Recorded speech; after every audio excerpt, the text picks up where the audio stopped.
Professor Claudine Hermann, who is the president of the European Platform of Women Scientists. 20 better minutes. not be there, otherwise nobody will see No, me. no, you. We adjust to everyone. Well, Okay. please, 20 minutes. So thank you. Thank you for inviting me. As you can see, I'm involved in associations, in a European one and in a French one. I was a physics professor, but I retired a certain number of years ago, and I spent my retirement period on the problem of women in science, which I began to be involved in 25 years ago. So I have seen things going up and down. Okay, so what I am going to speak about. So I'm president of the European Platform of Women Scientists. I will explain what it is. And in this framework, I was one of the authors of a report concerning the status of researchers over Europe. And I was asked to speak about that here. And in particular, I will focus on the specific situation of women in science. Okay, so first of all, the European Platform of Women Scientists is an international association that was created in 2005 under a project of the European Commission, because as Marcella Linkova explained this morning, from 2000, the European Commission has been involved, deeply involved in the issue of women in science in Europe. And so they produced a certain number of actions, but at some stage they were interested to hear what women scientists were wishing, were concerned by. So they made a project to create a platform that would gather the existing women scientist associations. So it was created as a project, but also as an international association under Belgian law, because the seat is in Brussels. And, okay, I can see there. So it gathers a certain number of networks and also some individuals from the public and the private sector, from all disciplines, all ages, of course, over Europe and even further, because we have one association from Armenia. So its missions and goals, as explained, are to bring the voice of women scientists at European level, so it's a political aspect. And another one, which we did not hear so much about here, is they include the gender dimension in science whenever possible. Because, you know, in medicine, but even in transportation, ladies and gentlemen don't take the bus at the same hour and for the same purpose. And if you want to do good research, you have to take into account the different population involved, men and women. Okay, so at the beginning there was a big EU project, and the project don't last, and since 2009 we are just an ordinary association, and we work on our members' forces. So there is a little leaflet, I have some, and there are some on the table over there if you want to know more. Of course, we have a website, we have a newsletter called EPWS Updates. We write position papers, and we meet once a year for the General Assembly, like all associations, and we try to link it to a conference, so you can see that we go all over Europe. It depends on the year. And recently, a few weeks ago, we were in Pisa, and we had a joint event with Sveva, that just spoke, the president of the Italian Association Women in Science, and the topic was about sexual harassment in universities and in research organizations, which is unfortunately a fashionable topic, but there are things to say, and also, I would say, serious studies to present. Okay, so we also try to present our views and to be present in European events, and in particular we had two colloquia at the European Parliament.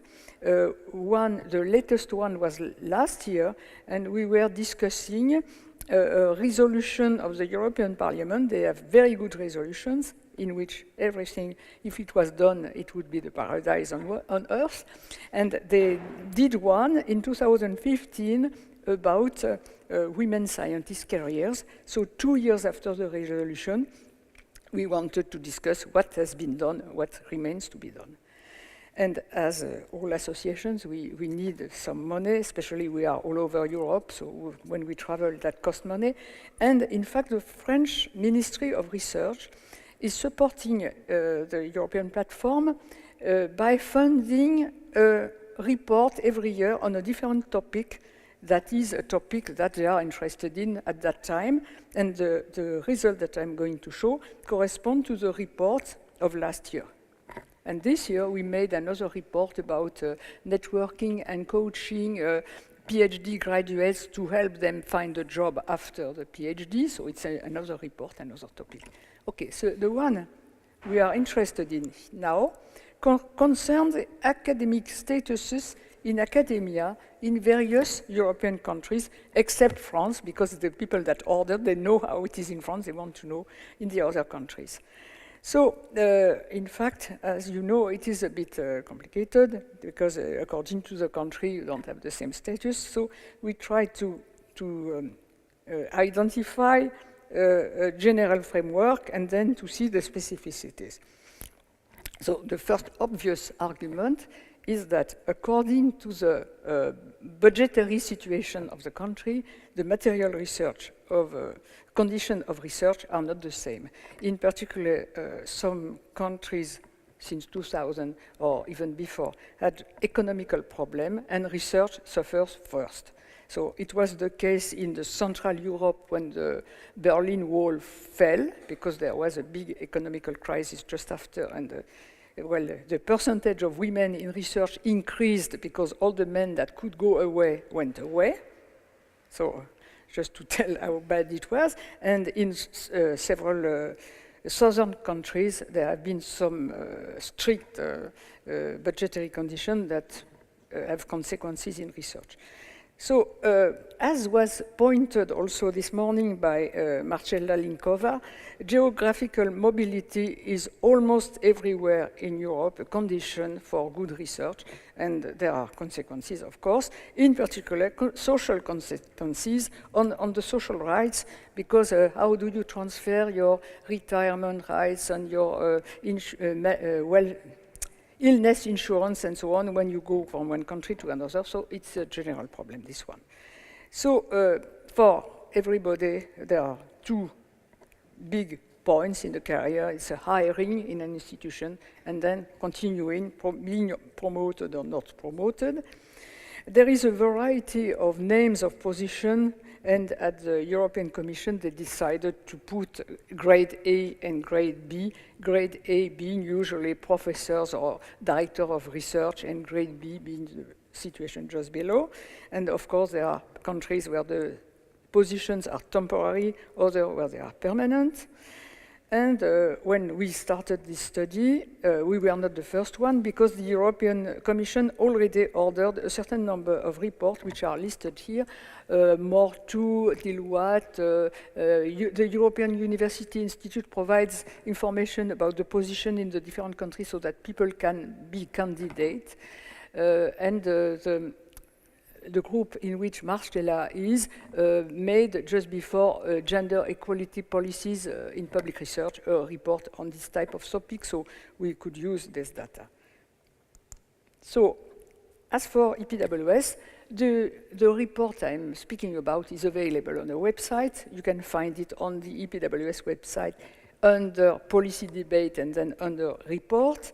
And it started by a questionnaire that was elaborated by the ministry that ordered the study. And the questionnaire was sent to EPWS members in different countries, and we got answers from Germany, Spain, Hungary, Italy, Lithuania, Portugal, and Sweden. So it's not the whole Europe, but it is already a selection of different countries.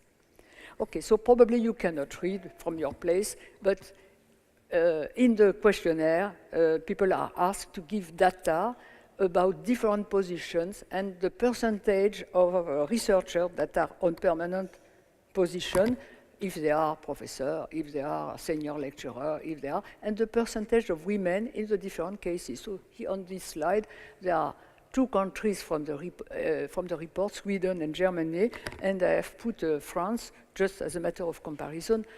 So what can be seen from that is that according to the country, the positions are permanent or not permanent, and the percentage of women are decreasing when you are getting higher in the hierarchy, as you can expect. But this is quantitative and can be compared because there are around 10 countries in parallel. So what are the common points that you can find in this type of questionnaire? First of all, it's well known that not all the PhD graduates will be able to continue in academia. There are much more people graduated than positions, so approximately 10 to 20% of these people will remain in academia and the other will have to find position in the rest of the world.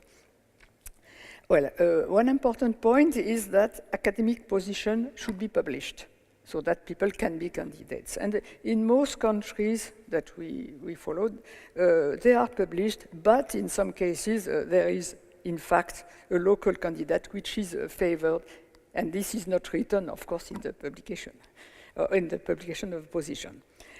So to reach the professorship, there is, in most countries, something which is called habilitation, or which is not called habilitation, but is equivalent, a kind of degree before getting to the professorship.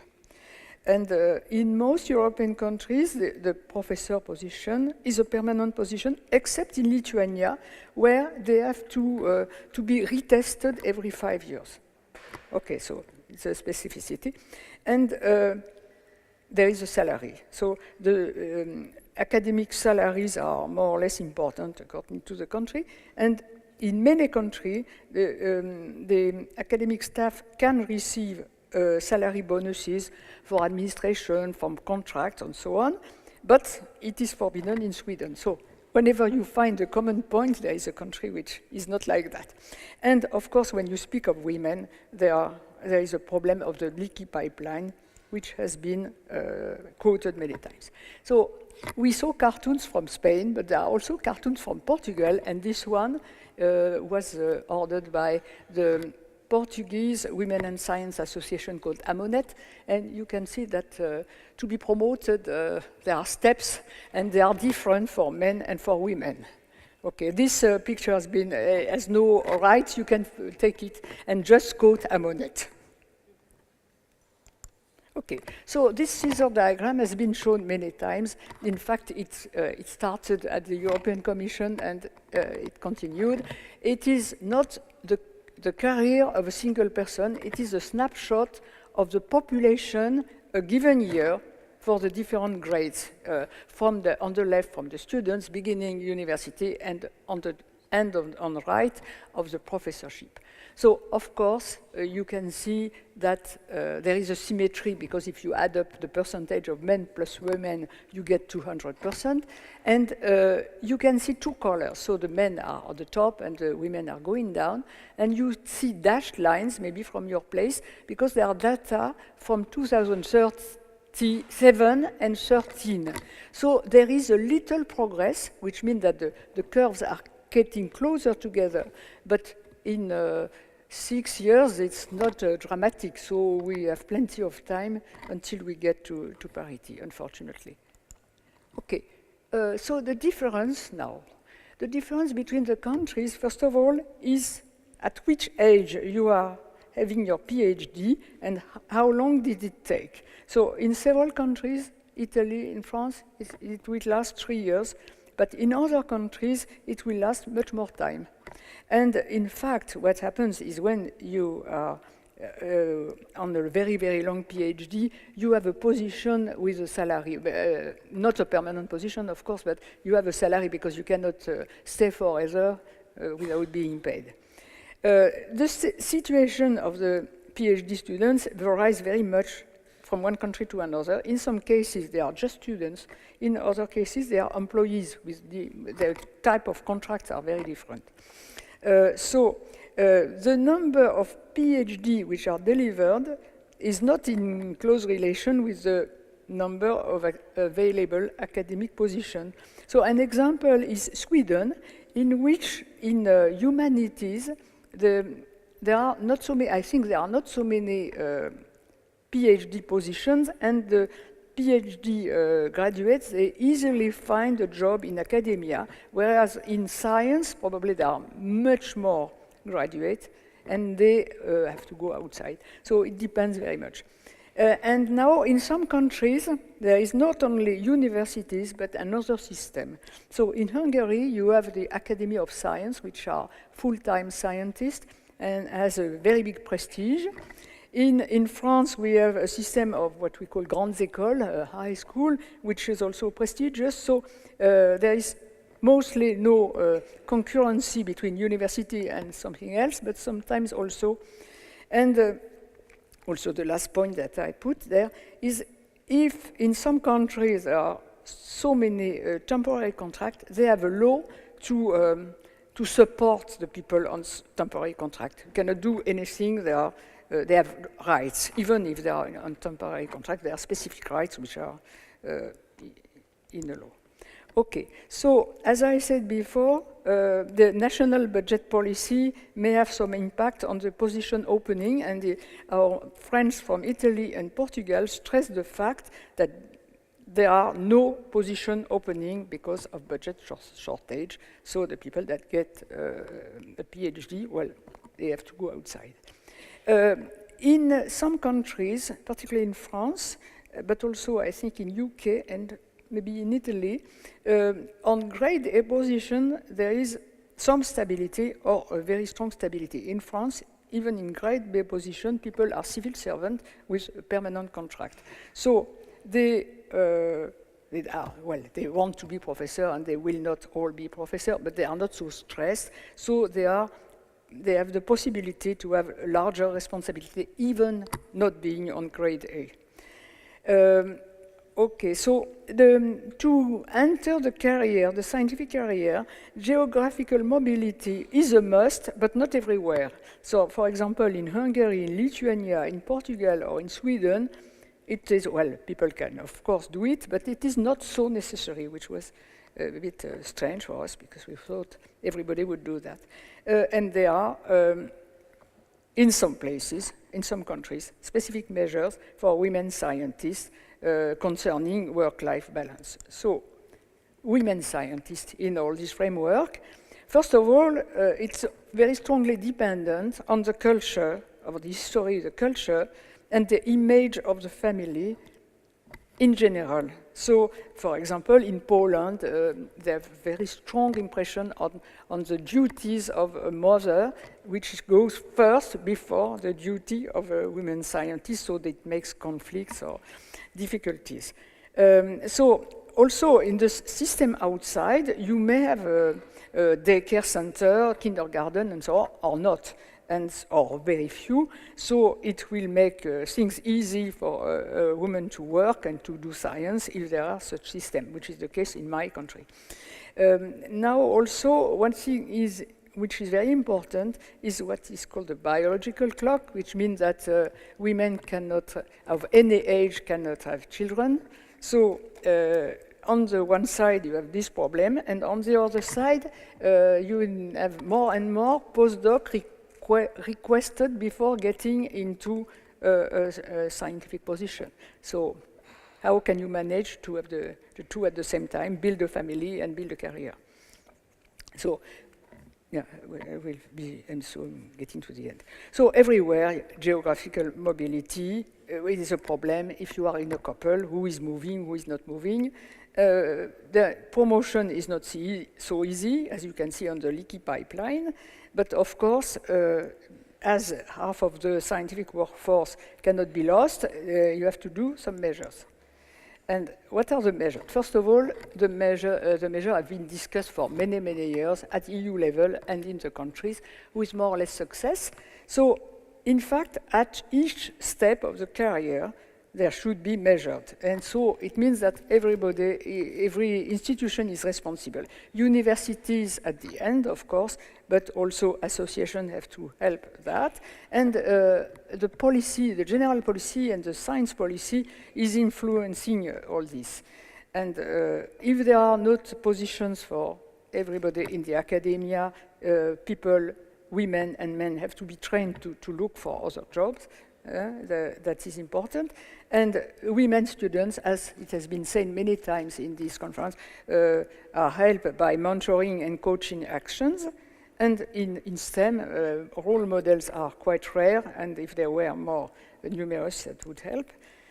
For the political measure above the universities, for example, in France, there has been a general law about higher education in '93, and in the law, there was the need to create in each university an equal opportunity office and parity in some juries. So once you have the law, the university have to do it. The transparency on hiring and promotion procedure is also something that comes from the law, or the fact that positions should be published is in laws, of course. But if you want to go further, then you have also to train the juries and have a gender balanced jury, but also gender trained. And the last problem that came more recently is the problem of sexual harassment, and this also is related to laws. For example, in France, in the law, they decided that if a professor has to be judged for this kind of problem, he or she can no longer be judged inside the same university, because the colleagues have the greatest difficulty to say something when they know the person. Okay, so it is transferred to another university. Okay, so fairness is not enough. This is a cartoon that came from a report, the first report of the European Commission. And in this cartoon, well, you cannot mean that the monkey is the lady or the goldfish is the lady, but you see that if you set the same rules to everybody, there will be some that will be more favored than others. Okay, and I'm getting to the end. So the EU policies in favor of women scientists that were supported by a lot of projects were, first of all, awareness raising of this problem of the difficulty of women scientists. Then they thought that to improve the thing, women should be taught the rules that men are following, so change the women. And after some years, now we are at change the institutions. So there are different policies. Well, it goes slowly. And of course, many actions, many gender-related projects were funded. Okay, so I have tried to show quickly a few differences and common points on the statuses between European countries for men and women scientists. If you want to have a look at the documents, it will be easier for you. There are many measures that are needed at each career stage, as I try to say, and in fact, it is everybody's fault, and people should not say it's the other one. So I tried to find the translation in my English dictionary. In French, it would be balayer devant sa porte, means sweeping in front of your door. And apparently in English, it's said clear up in his or own backyard. Okay, so that was my message. So everybody should do something. Thank you very much. That was excellent. Do we have some questions from the floor first, or shall I come up? Yeah, Sveva. Lady up there, and then.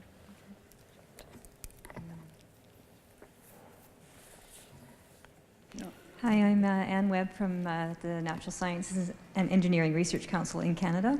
And you just mentioned this briefly, but you noted that one aspect of the platform is the inclusion of gender issues in science, I believe.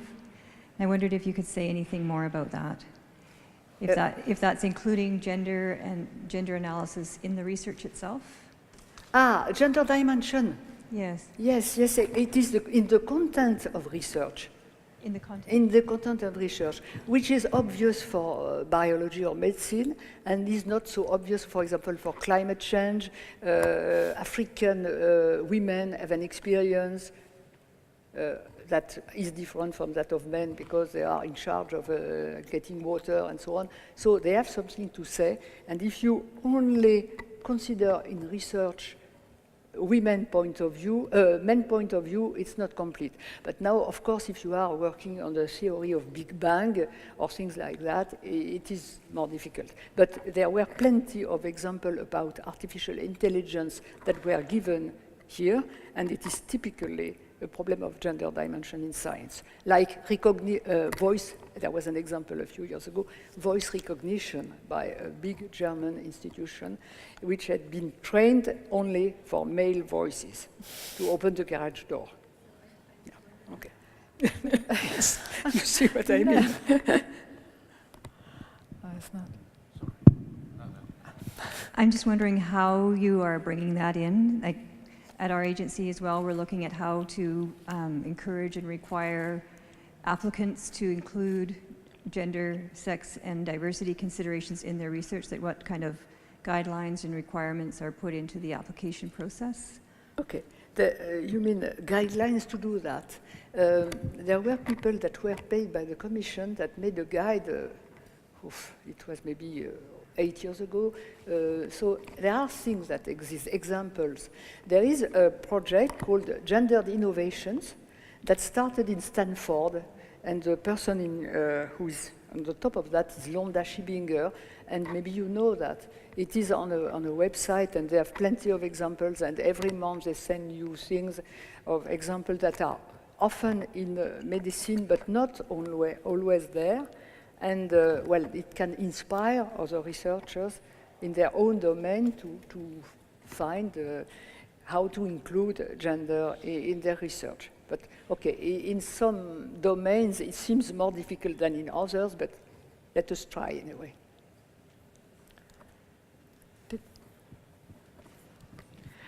Thank you, Claudie, for your presentation. You've mentioned EPWS and other associations. We know that one of the main questions is to push policy and politics to make actions to do something. Do you envisage any role for the association in this sense, in France or in other countries?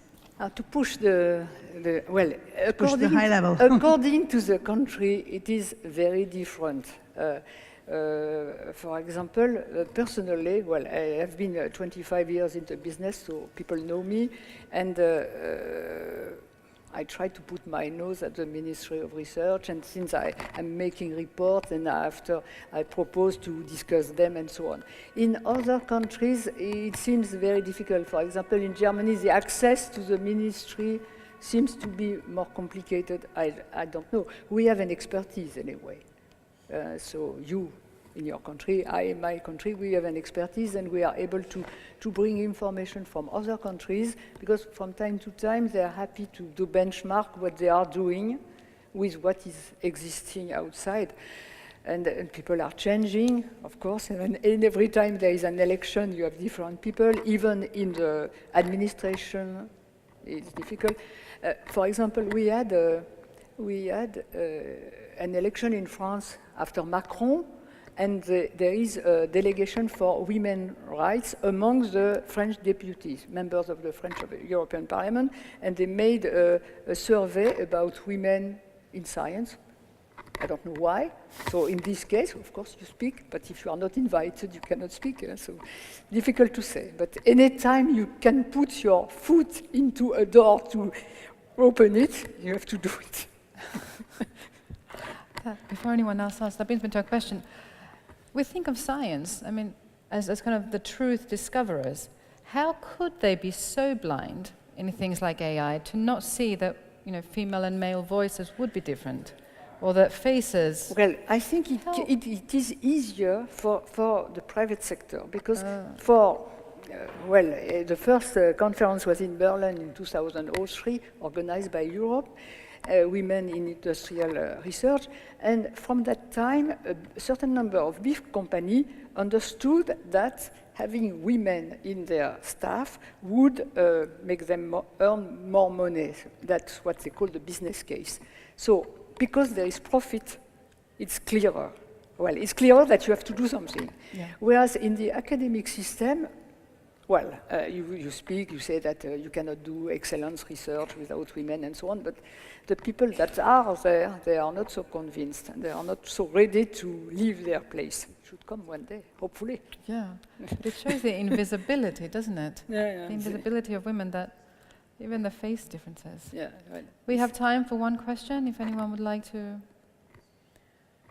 okay. One question? Well, if so. Well, thank you very much. That was wonderful. Thank you. Thank you.